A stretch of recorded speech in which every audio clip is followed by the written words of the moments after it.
يا أيها الذين آمنوا اجتنبوا كثيرا من الظن إن بعض الظن إثم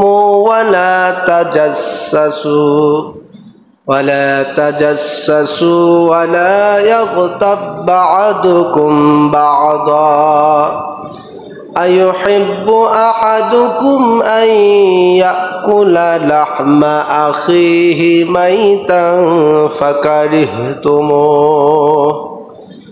واتقوا الله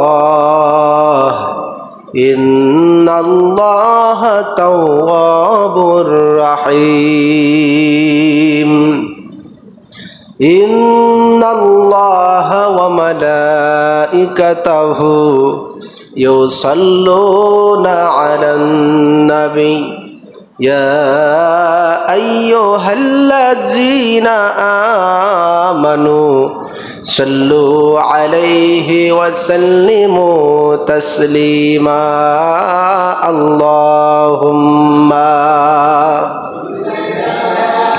سيدنا مولانا محمد وعلى علي سيدنا مولانا محمد اللهم سيدنا مولانا محمد وعلى علي سيدنا حبيبنا জিকির করে লা ইলাহা ইল্লাল্লাহ লা ইলাহা ইল্লাল্লাহ লা ইলাহা সবাই লা ইলাহা ইল্লাল্লাহ ইল্লাল্লাহ ইল্লাল্লাহ ইল্লাল্লাহ নাই কোন মাবুদ আল্লাহ ছাড়া লা ইলাহা মোহাব্বত লা ইলাহা লা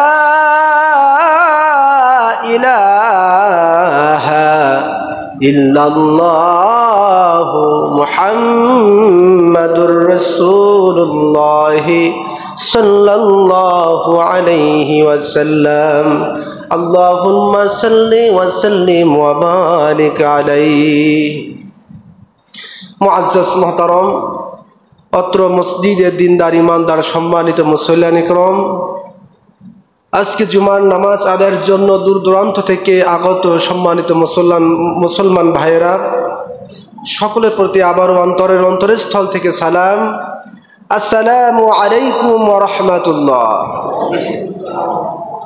আমরা সর্বপ্রথম সেই আল্লাহ সুবহানাহু ওয়া তাআলার দরবারে অসংখ্য শুকরিয়া আদায় করি যে মহান রব্বুল আলামিন আমাদেরকে এই প্রচণ্ড গরমের মধ্য দিয়ে মহান নিয়ামত শরীরটাকে সুস্থতা দান করে পবিত্র জুমার নামাজ আদায়ের জন্য আল্লাহর ঘর মসজিদে সকলের আগে ভাগে এসে বসার তৌফিক দান করেছেন। এজন্য খুশি হয়ে এক বাক্যে সকলেই বলি আলহামদুলিল্লাহ। লক্ষ কোটি দরুদ ও সালাম প্রেরণ করছি আমাদের সেই প্রাণপ্রিয় আখিরি নবীজির শানে, যে নবী যে রাসূল সৃষ্টি না হলে আল্লাহ পাক কিছুই সৃষ্টি করতেন না। সেই মহান নবীর প্রতি প্রাণ ভরা দরুদ ও সালাম বলছি সাল্লাল্লাহু আলাইহি ওয়াসাল্লাম। হাজরিন, আজ পবিত্র মাহে শাওয়াল মাসের দ্বিতীয় জুমা। আজকে জুমার আলোচ্য বিষয় আত্মশুদ্ধি বা গীবত সম্পর্কে। মহান আল্লাহ পাক এই গুরুত্বপূর্ণ বিষয়ে গীবত সম্পর্কে আমাদের সকলকে সঠিকভাবে জানার ও বোঝার তৌফিক দান করুন, বলেন আল্লাহুম্মা আমিন। হাজরিন, গীবত শব্দের অর্থ হলো পরনিন্দা করা, কারো প্রতি দোষারোপ করা, কারো প্রতি কুধারণা করা, কারোর পিছনে লেগে যাওয়া এবং কারো অনুপস্থিতিতে তার ব্যাপারে বিভিন্নভাবে সমালোচনা করার নাম হচ্ছে গীবত। কি বললাম? গীবত। পবিত্র কোরআন কারীমের মধ্যে এই গীবত সম্পর্কে আল্লাহ পাক সুস্পষ্ট আয়াত নাজিল করে বলেছেন যে গীবত করা মানে আপন ভাইয়ের মৃতদেহের পচা গোশত খাওয়ার সমান। বলেন নাউজুবিল্লাহ। আর হাদিসে পাকের মধ্যে নবীজি সাল্লাল্লাহু আলাইহি সাল্লাম বলেছেন, আল গীবাতু আশাদ্দু মিনাল জিনা, গীবত হলো জেনা ব্যভিচার করার চেয়েও ভয়াবহ অপরাধ, গুনাহের কাজ। বলেন নাউজুবিল্লাহ। এবং আরও অসংখ্য আয়াত এবং হাদিসকে সামনে নিয়ে ইসলামী শরিয়াত এই গীবত করাকে কবিরা গুনাহ এবং হারাম হিসাবে সাব্যস্ত করেছেন। বলেন নাউজুবিল্লাহ।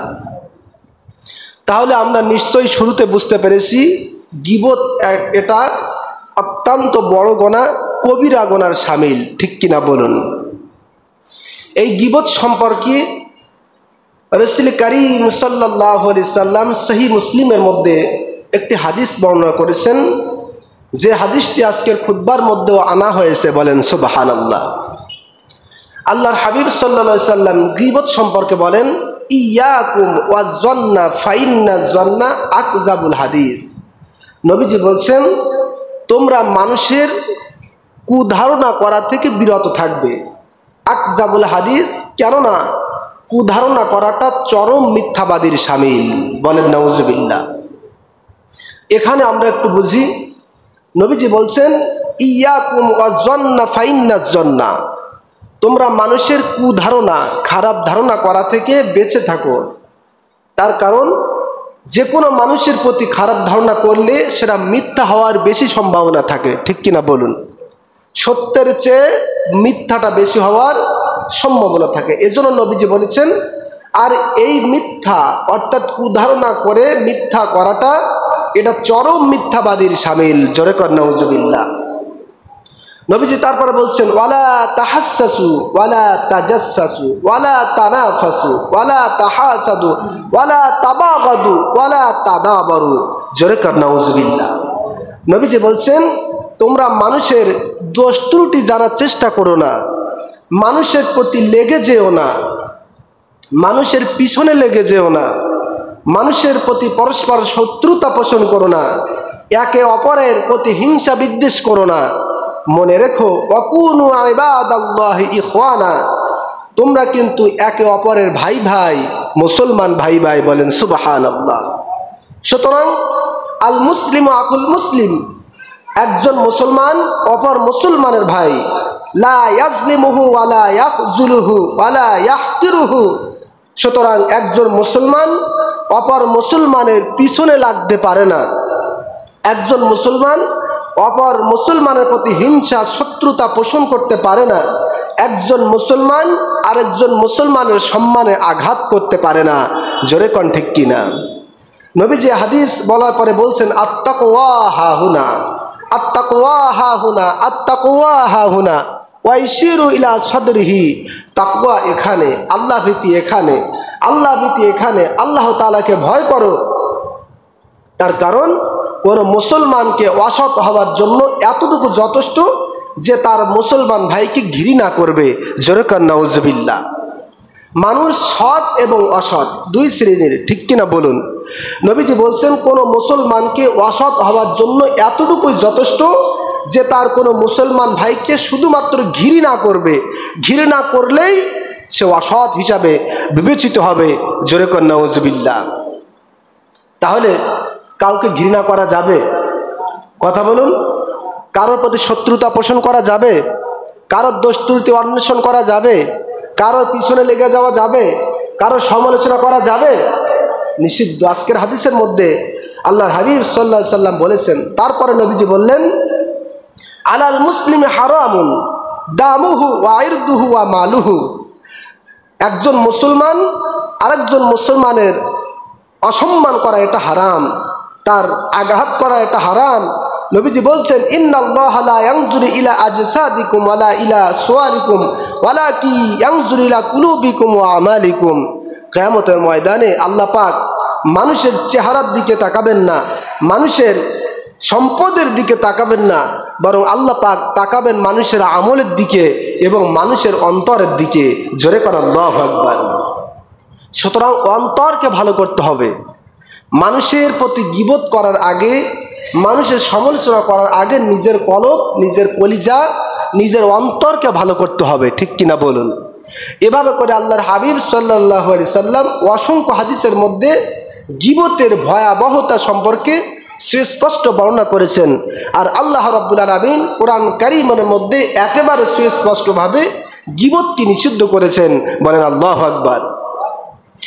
মহান আল্লাহ রাব্বুল আলামিন পবিত্র কোরআন কারীমের মধ্যে সূরাতুল হুজুরাতের মধ্যে আল্লাহর হাবিব বলেন, আল্লাহ রাব্বুল আলামিন বলেন, ইয়া আইয়ুহাল্লাযীনা আমানু জতানিবু কাসীরাম মিনাজ-যন্ন ইন্না বা'দাজ-যন্নি ইসমু ওয়া লা তাজাসসু ওয়ালা ইয়াগতাব বা'দুকুম বা'দা আইয়ুহিব্বু আহাদুকুম আন ইয়াকুলা লাহমা আখিহি মাইতান ফাকারিহতুমু ওয়াত্তাকুল্লাহ ইন্নাল্লাহা তাওয়াবুর রহিম। আল্লাহ রাব্বুল আলামিন বলেন, হে ঈমানদারগণ, তোমরা একে অপরের কুধারণা করা থেকে বেঁচে থাকো। ইন্না বা'দাজ-যন্নি, কেননা কুধারণা করাটা এটা অন্যায়, অপরাধ। নাউজুবিল্লাহ বলুন। কুধারণা করাটা কি? ইন্না বা'দাজ-যন্নি, এটা চরম অপরাধ, চরম গুনাহের কাজ। এরপরে আল্লাহ রাব্বুল আলামিন বলেন, ওয়ালা তাজাসসু ওয়ালা ইয়াগতাব বা'দুকুম বা'দা, তোমরা একে অপরের দোষ ত্রুটি জানার চেষ্টা করো না, একে অপরের অনুপস্থিতিতে তোমরা কারোর প্রতি গীবত করো না। আইয়ুহিব্বু আহাদুকুম আইয়াকুলা লাহমা আখিহি মাইতান ফাকারিহতুমু, তোমরা কি তোমাদের মৃত ভাইয়ের, আপন মৃত ভাইয়ের পচা দেহের গোশত খেতে কি তোমরা পছন্দ করবে? নাউজুবিল্লাহ। কেউ কি পছন্দ করে? কথা বলুন। আপন ভাইয়ের মৃতদেহের পচা গোশত, মাংস খেতে দুনিয়ার কেউ কি পছন্দ করবে? আল্লাহ পাক বলছেন, তোমরা কি এটা কি কেউ পছন্দ করো? নিঃসন্দেহে না। ঠিক কিনা বলুন? আল্লাহ রাব্বুল আলামিন বোঝাতে চাচ্ছেন, যেমনি ভাবে আপন মৃত ভাইয়ের পচা দেহের গোশত খেতে তোমরা যেভাবে অপছন্দ করো, ভালোবাসো না, ঠিক অনুরূপভাবে দুনিয়ার একজন আরেকজন মানুষের প্রতি গীবত করাকে সেইভাবে তোমরা অপছন্দ করো। নাউজুবিল্লাহ। বুঝতে পেরেছেন? আল্লাহ পাক স্বয়ং কোরআনের মধ্যে উদাহরণ দিয়েছেন, আমাদের বাইরের থেকে উদাহরণ দেওয়ার প্রয়োজন নাই। সুবহানাল্লাহ। আল্লাহ রাব্বুল আলামিন বলেন, ওয়াত্তাকুল্লাহ, আল্লাহ তাআলাকে ভয় করো। ইন্নাল্লাহা তাওয়াবুর রহিম, গীবত যা করেছো, সমালোচনা যা করেছো, অন্যের পিছনে যা লেগেছো, ভুল বুঝতে পেরে আলোচনা শোনার পরে তওবা করো। ইন্নাল্লাহা তাওয়াবুর রহিম, আল্লাহ রাব্বুল আলামিন তিনি নিশ্চয়ই তওবা গ্রহণকারী এবং পরম দয়ালু। সুবহানাল্লাহ। গীবত করি নাই এমন মানুষ খুঁজে পাওয়া কষ্টকর। ঠিক কিনা? আমরা সময় পেলেই আমাদের মনে চায় বা না চাক আরেকজনের গীবত করতে আমরা ভালোবাসি। ঠিক কিনা বলুন? এটা আমাদের অবস্থা। এর জন্য আল্লাহ পাক বলছেন, যা করেছো করে ফেলিয়েছো, এখন জুমার আলোচনা শুনলে সব বুঝবে গীবত সম্পর্কে। এবার তওবা করো, গীবত করাকে ছেড়ে দাও, সমালোচনা করাকে বাদ দাও, আল্লাহ পাক ক্ষমা করবেন। সুবহানাল্লাহ। সম্মানিত হাজিরিন, আয়াতে কারিমার মধ্যে আল্লাহ পাক বললেন, গীবত করলে পরে আপন ভাইয়ের পচা দেহের গোশত খাওয়ার শামিল। তাহলে আল্লাহ পাক যেহেতু বলেছেন, এই কথার সত্যতা আছে না নাই? আছে না বলেন? আমরা একটা কথা বললে সেটা সত্যও হতে পারে, মিথ্যাও হতে পারে, তবে সত্যের চেয়ে মিথ্যাটা বেশি হয়, ঠিক কি না? আর আল্লাহর কথা যেভাবে আল্লাহ বলেছেন সেইভাবে সঠিক সত্য, সন্দেহ করলে ঈমান থাকবে না, ঠিক কি না বলুন? সম্মানিত হাজিরিন, গীবত করলে পরে আপন ভাইয়ের মৃতদেহের পচা গোশত খাওয়া, এর বাস্তবতা কেমন? আল্লাহর হাবিবের প্রিয় সাহাবে হজরতে আবু বকর এবং হজরত ওমর ফারুক রাদিয়াল্লাহু তাআলা আনহু সফরের মধ্যে বাহির হলেন। কোথায় বাহির হলেন? কথা বলুন। এই যে কিতাব, এই কিতাবটি থেকে বলছি। এখন যে ঘটনাটি, এখন যে হাদিসটি বলবো, এই কিতাব থেকে। এই কিতাব আবার সাধারণ কিতাব নয়। তাফসির ইবনে কাসির লিখেছেন ইমাম ইবনে কাসির রহমাতুল্লাহ আলাইহি, বলেন সুবহানাল্লাহ। সূরাতুল হুজুরাত 10 নম্বর খণ্ডের মধ্যে এই গীবত সম্পর্কে এই হাদিসটা আনা হয়েছে, বলেন সুবহানাল্লাহ। আরবের যুগে আল্লাহর হাবিবের জামানায় গীবত যে কত ভয়ানক, কত মারাত্মক, সেটাকে বোঝাচ্ছি। আল্লাহর হাবিবের জামানায় হযরত আবু বকর এবং হযরত ওমর ফারুক রাদিয়াল্লাহু তাআলা আনহু সফরের মধ্যে বাহির হয়ে গেলেন। তাদের খেদমতের জন্য একজন খাদেম নিলেন। কি নিলেন? খাদেম। ওই সময় জামানায় প্রথা ছিল যে যারা একটু উঁচু মানের বা যাদের সামর্থ্য রয়েছে তারা কোথাও গেলে তাদের খেদমতের জন্য খাদেম নিতেন। কি নিতেন? খাদেম নিতেন। মরুর প্রান্তরে পথ চলতে চলতে প্রচণ্ড গরম, রোদে তাপে গরমে ক্লান্ত শ্রান্ত অবস্থায় রাত্র হয়ে গেল। অপরদিকে হযরত আবু বকর ঘুমিয়ে পড়লেন, হযরত ওমর তিনিও ঘুমিয়ে পড়লেন। খাদেম যাকে নিলেন খেদমত করার জন্য তিনিও ঘুমিয়ে পড়লেন। গভীর ঘুমের মধ্যে রাত কাটিয়ে দিলেন। অপরদিকে যখন নাস্তা খাবার সময় হলো, নাস্তা খাবার যখন সময় হলো, তখন দেখা গেল যে আবু বকর ওমর দুজন ঘুমিয়েছেন, তাদের ঘুম ভেঙেছে, অথচ যে খাদেম যাকে খেদমত করানোর জন্য নিয়ে গিয়েছে তার এখনো ঘুম ভাঙে নাই। সুবহানাল্লাহ। সব কিছু ফয়সালা কার হাতে? জোরে বলেন। হযরত আবু বকর ওমর ঘুম ভাঙলেন। ঘুম ভাঙার পরে আবু বকর এবং ওমর একজন আরেকজনকে বলা বলি করতেছে, ভাই আমরা তো সফরে বাহির হয়েছি, খেদমত করার জন্য একজন খাদেম এনেছি, আমাদের সাথে সাথে দেখছি খাদেমও ঘুমিয়ে পড়েছে। এখন পেটের মধ্যে ক্ষুধা, পেটের মধ্যে যন্ত্রণা, এখন কখন রান্না করবে, কখন পাকাবে আর কখন খাবো, এই বলা বলি করে তারা খাদেমকে ডেকে দিলেন। সুবহানাল্লাহ। আচ্ছা বলুন তো, এটা কি খুব বড় কোনো গীবত? সাধারণ একটা কথা যে আমরা তো একজন খাদেম এনেছি আমাদের খেদমত করার জন্য, তো আমরাও ঘুমিয়েছি, আমাদের খাদেম সে রান্না বান্না বাদ দিয়ে সেও ঘুমিয়েছে, সুতরাং তাকে একটু ডেকে দেওয়া উচিত, ঠিক কিনা বলুন? এটা খুব তেমন আমাদের মতো তেমন গীবতের মধ্যে পড়ে না, ঠিক কিনা বলুন? তবে এই সামান্য কথাটার গুরুত্ব, সামান্য কথাটার এর ভয়াবহতা কত বেশি একটু লক্ষ্য করুন। সম্মানিত হাজিরিন, আবু বকর এবং ওমর একসাথে হয়ে খাদেমকে ডেকে দিলেন। খাদেম এবার তাড়াতাড়ি ঘুম থেকে উঠলেন। ওঠার পরে বলছেন, আপনাদের জন্য কি রান্না করে দিব? আবু বকর ওমর বলছে, এখন যদি আপনি রান্না বান্না করেন আর সেই রান্না বান্নার খাবার আমাদেরকে যদি দেন তাহলে আরও বেশি সময় লেগে যাবে, ঠিক কিনা বলুন? এখন তো পেটের মধ্যে যন্ত্রণা, পেটের মধ্যে ক্ষুধা, সুতরাং এখন তোমার নূতন করে রান্না বান্নার গোছানোর প্রয়োজন নাই। যাও যাও, চলে যাও রাসূলুল্লাহর দরবারে, যে বলবে আবু বকর এবং ওমর পাঠিয়েছে, আপনার কাছে যদি কোনো গোশত, মাংস, তরকারি অথবা সালুন যদি থাকে আমার কাছে দিতে বলেছে, যেই খাবারটা আবু বকর এবং ওমর এবং আমি খাদেম খাবো। সুবহানাল্লাহ। এখন যেহেতু রান্নার সুযোগ নেই, রাসূলুল্লাহর দরবারে চলে যাও, বলেন সুবহানাল্লাহ। খাদেম চলে গেলেন আল্লাহর হাবিবের দরবারে। যাওয়ার পরে বলছেন, ইয়া রাসূলুল্লাহ, ইয়া হাবিবাল্লাহ, সফরের মধ্যে বাহির হয়েছে, ঘুমের মধ্যে সময় কেটে গেছে, নূতন করে রান্নার সময় নাই। আবু বকর এবং ওমর পাঠিয়েছে, আপনার কাছে যদি কোনো তরকারি, কোনো সালুন, কোনো গোশত, মাংস যদি থেকে থাকে সেটা আমার কাছে দিতে বলেছে, আমি সেটা নিয়ে আবু বকর এবং ওমরের কাছে দিব। সুবহানাল্লাহ। আল্লাহর হাবিব সাল্লাল্লাহু আলাইহি ওয়াসাল্লাম সমস্যা বলছেন, কি ভাড়া তুমি আবার এই গোশত, মাংস, তরকারি নিতে আসলে? তার তো প্রয়োজন নাই।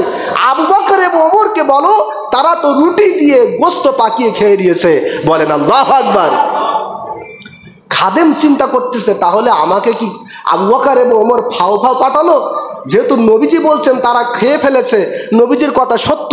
আবার অপরদিকে আবু বকর হচ্ছে জলিল কদর সাহাবী, জান্নাতের সার্টিফিকেট প্রাপ্ত প্রথম সাহাবী।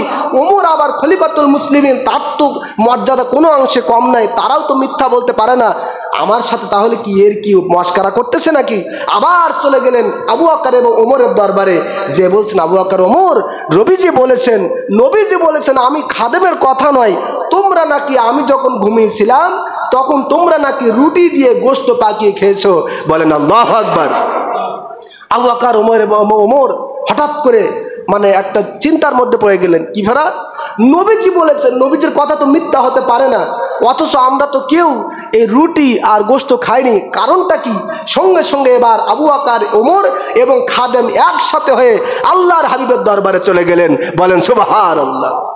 প্রিয় বাবাজিরা আমার, আবু বকর এবং ওমর এবং খাদেম যখন চলে গেলেন রাসূলুল্লাহ দরবারে, যাওয়ার পরে আবু বকর এবং ওমর বলছেন, ইয়া রাসূলুল্লাহ, ইয়া হাবিবাল্লাহ, আমাদের খাদেমের সাথে আপনি বলেছেন আমরা নাকি রুটি দিয়ে গোশত পাকিয়ে খেয়েছি।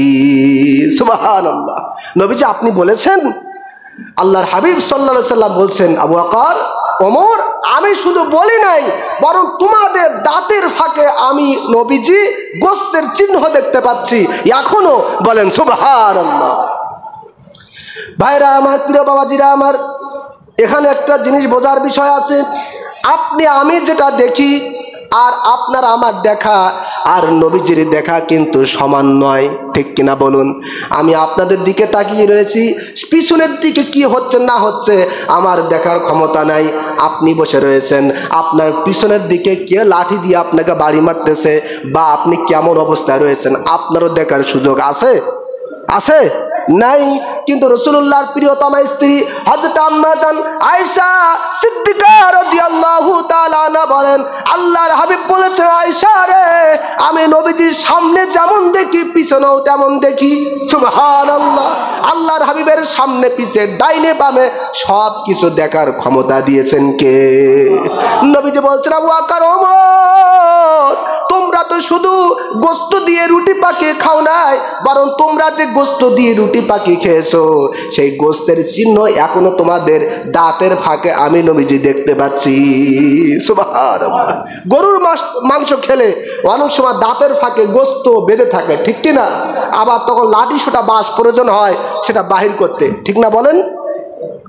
সঙ্গে সঙ্গে হযরতে আবু বকর ওমর চিন্তার মধ্যে পড়ে গেলেন, কিভাবে কি হলো বুঝতেই পারলাম না। আল্লাহর হাবিব বললেন, আবু বকর ওমর, তোমাদের খাদেম যখন ঘুমিয়েছিল তখন তোমরা বলেছিলে এই খাদেমকে আমরা নিয়ে এসেছি আমাদের খেদমত করার জন্যে, অথচ সে দেখছি রান্না বান্না বাদ দিয়ে আমাদের সাথে ঘুমিয়ে পড়েছে। সুতরাং এই কথাটা আল্লাহ রব্বুল আলামিনের পছন্দ হয় নাই। এটা সামান্য কথাও হলেও গীবতের মধ্যে পড়ে যায়, আর গীবত করার কারণে আল্লাহ পাক তোমাদের মুখের মধ্যে আপন মরা পচা ভাইয়ের গোশত থেকে তোমাদের ভক্ষণ করিয়ে দিয়েছে। নাউজুবিল্লাহ। সঙ্গে সঙ্গে আল্লাহ পাক নবীজির এই কথার সমর্থনে আল্লাহ পাক একটি আয়াত কারিমা নাজিল করলেন। আল্লাহ পাক বললেন, ইয়া আইয়ুহাল্লাযীনা আমানু জতানিবু কাসীরাম মিনাজ যন্ন ইন্না বা'দাজ যন্নি ইসমু ওয়ালা তাজাসসু ওয়ালা ইয়াগতাব বা'দুকুম বা'দা আয়ুহিব্বু আহাদুকুম আইয়া কুলা লাহমা আখিহি মাইতান ফাকারিহতুমুহু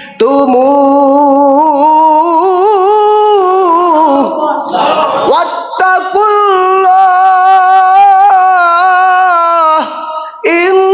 ইন্নাল্লাহা তাওয়াবুর রাহিম। আল্লাহ পাক বলছেন, হে ঈমানদারেরা, তোমরা মানুষের প্রতি কুধারণা করা থেকে বেঁচে থাকো, কেননা মানুষের প্রতি কুধারণা করাটা চরম মিথ্যাবাদীর শামিল, এটা অন্যায়, এটা অপরাধ। তোমরা কি তোমাদের আপন ভাইয়ের মৃতদেহের পচা গোশত খেতে পছন্দ করো? নাউজুবিল্লাহ, কেউ কি পছন্দ করে? এই ঘটনার প্রেক্ষিতে আল্লাহ পাক কোরআন কারিমের সূরাতুল হুজুরাতের এই আয়াত নাজিল করেছিলেন। বলেন সুবহানাল্লাহ। এবার আবু বকর এবং ওমর তারা তো আরো পেরেশানির মধ্যে পড়ে গেলেন, ঠিক কিনা বলুন? হযরত আবু বকর এবং হযরত ওমর বলছেন, ইয়া রাসূলুল্লাহ, ইয়া হাবিবাল্লাহ, ভুল করে ফেলেছি, অন্যায় করে ফেলেছি। নবীজি, আপনার প্রতি আল্লাহ পাক আয়াত নাজিল করেছেন আমাদের কর্মের কারণে, আমাদের কথা বলার কারণে। সুতরাং নবীজি, আমাদের পক্ষ হয়ে আল্লাহ রব্বুল আলামিনের দরবারে দুহাত তুলে একটু দোয়া করুন যে আবু বকর এবং ওমরকে যেন আল্লাহ পাক ক্ষমা করে দেন। সুবহানাল্লাহ। নবীজি, আপনার প্রতি যেহেতু আল্লাহ পাক আয়াত নাজিল করে মেসেজ দিয়েছেন, সুতরাং আপনি একটু আমাদের পক্ষ হয়ে দোয়া করুন। বলেন সুবহানাল্লাহ। গীবত কত ভয়ানক, কত বড় অপরাধ, কত বড় শাস্তিযোগ্য অপরাধ, একটু ভালো করে শুনুন। আল্লাহর হাবিব বললেন, আবু বকর, ওমর, তোমরা যাকে নিয়ে গীবত করেছো সেই ব্যক্তি যতক্ষণ পর্যন্ত তোমাকে ক্ষমা না করবে, তোমাদের ক্ষমা না করবে, ততক্ষণ পর্যন্ত আমি নবী কেন, আল্লাহ রব্বুল আলামিন তোমাদের ক্ষমা করবেন না। নাউজুবিল্লাহ। তার কারণ গীবত করা মানে বান্দার হক নষ্ট করা, আর বান্দার হক নষ্ট করা যতক্ষণ পর্যন্ত ওই বান্দা ক্ষমা না করবে ততক্ষণ পর্যন্ত আল্লাহ পাক রব্বুল আলামিন ক্ষমা করেন না, ঠিক কিনা বলুন? সুতরাং গীবত হচ্ছে অত্যন্ত ভয়াবহ অপরাধ, অত্যন্ত শাস্তিযোগ্য অপরাধ। কেমন অপরাধ জানেন? নবীজি বলছেন, আল গীবাতু আশাদ্দু মিনাজ জিনা, গীবত হচ্ছে জিনা করার চেয়েও ভয়াবহ অপরাধ। সাহাবায়ে কেরাম বললেন, ইয়া রাসূলুল্লাহ, ইয়া হাবিবাল্লাহ, এটা কেমন কথা? গীবত একটা সাধারণ কথার মাধ্যমে হয়, আর জেনা ব্যভিচার করতে গেলে একজন নারী লাগে, একজন পুরুষ লাগে, তার সাথে অবৈধ সম্পর্ক, তার মানে অনেক বড় জিনিস। সেই বড় জিনিসের চেয়ে গীবত কিভাবে ভারী হয়, কিভাবে বেশি অপরাধযোগ্য হয়।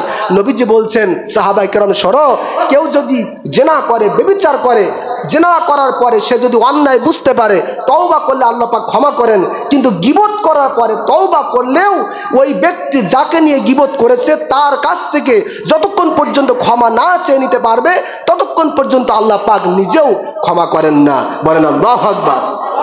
সুতরাং গীবত করা যাবে? জোরে বলেন। হযরত ইবনে দিনার রহমাতুল্লাহ আলাইহি তিনি আরো মারাত্মক কথা লিখেছেন যে 100 বার জেনা করা যেমন জঘন্যতম অপরাধ, তার চেয়েও বেশি একজন মানুষকে নিয়ে সামান্য একটু একবার গীবত করা তার চেয়ে ভয়ানক অপরাধ। জোরে কান নাউজুবিল্লাহ। সম্মানিত হাজিরিন, এ থেকে আমাদের বুঝতে হবে গীবত মানুষের নামে করা যাবে না। নবী করিম সাল্লাল্লাহু আলাইহি সাল্লাম বলছেন, আমার সাহাবীরা, আতাদরুনা মাল গীবা, গীবত তোমরা কি জানো? গীবতটা কি? সাহাবায়ে কেরাম বললেন, ক্বালু আল্লাহু ওয়া রাসূলুহু আ'লাম, আল্লাহ এবং আল্লাহ রসুল ভালো জানেন। আল্লাহর হাবিব সাল্লাল্লাহু আলাইহি সাল্লাম বললেন, সাহাবীরা শোনো, তোমার গীবত হলো তোমার ভাইয়ের অনুপস্থিতিতে এমন কোনো কথা বলা যেই কথাটা শুনলে সেই ভাই অপছন্দ করবে। জোরে কান নাউজুবিল্লাহ। অর্থাৎ আপনার নামে যদি আমি গীবত করি, পরবর্তীতে শুনলে আপনি খুশি হবেন না রেগে যাবেন? বলেন। নিশ্চয়ই আপনি সেটা অপছন্দ করবেন, খারাপ মনে করবেন। তো সাহাবায়ে কেরাম বলছেন, ইয়া রাসূলুল্লাহ, ইয়া হাবিবাল্লাহ, আমি যেই কথাটি মানুষের সাথে বলবো সেই কথাটি যদি সেই ভাইয়ের মধ্যে থাকে তাহলে কি হবে? তখন নবীজি বললেন, এটাই হচ্ছে গীবত। এটাই কি? গীবত। আর সেটা তার মধ্যে যদি না থাকে তাহলে তুমি সেটা অন্যায় করেছো, অপরাধ করেছো, চরম মিথ্যা কথা তুমি বলেছো। জোরে করে নাউজুবিল্লাহ। তার কারণ গীবত করলে শাস্তি আছে না নাই? জোরে বলেন। মেরাজের রজনীতে আল্লাহর হাবিব সাল্লাল্লাহু আলাইহি সাল্লাম যখন গিয়েছিলেন তখন দেখছিলেন, আল্লাহর হাবিব দেখলেন যে একটা প্রান্তরে কিছু মানুষ তাদের নিজেদের বুকের মধ্যে এই নিজেদের তামার নখ দিয়ে বুকটা ছিঁড়ে ফেলাচ্ছে। ছিঁড়ে ফেলার পরে নিজের বুকের গোশত নিজে খাচ্ছে চিবিয়ে চিবিয়ে। আল্লাহর হাবিব বললেন, জিব্রাইল, এরা কারা? তখন আল্লাহর হাবিব সাল্লাল্লাহু আলাইহি সাল্লামের প্রশ্নের জবাবে হযরত জিবরিল আমিন বললেন, ইয়া রাসূলুল্লাহ, ইয়া হাবিবাল্লাহ, এরা হচ্ছে আপনার উম্মতের ওই সমস্ত দল যারা মানুষের গীবত করে বেড়াতো। কিয়ামত পর্যন্ত আল্লাহ পাক এই শাস্তির মধ্যে তাদের রাখবেন যে নিজের বুকের গোশত নিজে চিবিয়ে চিবিয়ে খাবে। যেভাবে তাদের গীবত করার কারণে দুনিয়াতে বলে আপন মৃত পচা ভাইয়ের গোশত তারা খেত। জোরে কান নাউজুবিল্লাহ। সুতরাং গীবত করা যাবে না। যাবে? জোরে বলেন। না, যাবে না। আজকের খুতবার বিষয় হচ্ছে গীবত। আর যে হাদিসটি আপনাদেরকে নিয়ে এসেছি সে হাদিসটাও এসেছে তাফসির ইবনে কাসির, ইমাম ইবনে কাসির রহমাতুল্লাহ আলাইহি থেকে। কাউকে উদ্দেশ্য করে নয়, বোঝার জন্য বলতেছি। খবরদার, খবরদার, আমরা যে যেমনই হোক না কেন আমরা কেউ কারো প্রতি গীবত করব? জোরে বলেন, একটু জোরে বলেন। গীবত করলে আমিও শেষ, আমার আমলও শেষ। হাদিসে কুদসির মধ্যে আল্লাহ রাব্বুল আলামিন স্বয়ং তিনি নিজে বলতেছেন, কিয়ামতের ময়দানে এক শ্রেণীর মানুষের হাতে আমল নামা দেওয়া হবে। তখন সে আমল নামা বাহির করে সে দেখবে যে অনেক আমল যে সে করিনি তারপরও সেগুলো যোগ হয়েছে। কারণ কি? কারণ কি? বলবে, আল্লাহ দুনিয়াতে তো আমি এই আমলগুলো করিনি, এই নেকির কাজগুলো আমি তো করিনি, তো আমার আমল নামার ভিতরে আজকে নেকি যোগ হলো কিভাবে? আমি তো অন্যায়, আমি তো অপরাধী। আল্লাহ পাক বলবেন, তুমি ব্যস্ত হও না, তুমি চিন্তা প্রেসারের মধ্যে পড়ো না। তুমি অন্য অপরাধী ছিলে ঠিক, কিন্তু তোমাকে নিয়ে মানুষ বাজে মন্তব্য করেছিল, তোমাকে নিয়ে মানুষ গীবত করেছিল, সমালোচনা করেছিল। যে সমালোচনা করেছিল সে যে দুনিয়ার মধ্যে আমল করেছে তার আমলগুলো কেটে আমি আল্লাহ পাক তোমার আমল নামায় দিয়েছি। জোরে কর আল্লাহু আকবার। আর যে গীবত করেছে তার আমল নামা তো অনেক বেশি, নামাজ রোজার কোনো ঘাটতি নেই। সে দেখবে যে আমি সব করেছি কিন্তু আমার আমল নামা তো শূন্য, গেল কোথায়? তখন বলবে, আল্লাহ আমি তো অনেক নামাজ পড়েছিলাম, আমি তো দান করেছিলাম, সদকা দিয়েছিলাম, অনেক জায়গা দান আমার ছিল, মসজিদ মাদ্রাসায় সব জায়গা দান ছিল, আমার আমলগুলো গেল কোথায়? আল্লাহ পাক বললেন, বান্দা তুমি সব করেছিলে এটা ঠিক, তবে তার বান্দার গীবত তুমি করেছিলে, যেই কারণে তোমার নেক আমলগুলো কর্তন করে যাকে তুমি গীবত করেছিলে তার আমল নামে আমি আল্লাহ পাক দিয়েছি। বলেন আল্লাহু আকবার। সুতরাং গীবত আমরা কেউ করব? গীবত অত্যন্ত ভয়াবহ অপরাধ। সুতরাং আমরা গীবতের ধারে পাশেও কেউ যাব না। আল্লাহ রাব্বুল আলামিন আমাদের সকলকে যেন এই গীবত থেকে বাঁচার তৌফিক দান করেন। বলেন আল্লাহুম্মা আমিন। আমিন। ওয়া আখিরু দাওয়ানা আনিল হামদুলিল্লাহি রাব্বিল আলামিন।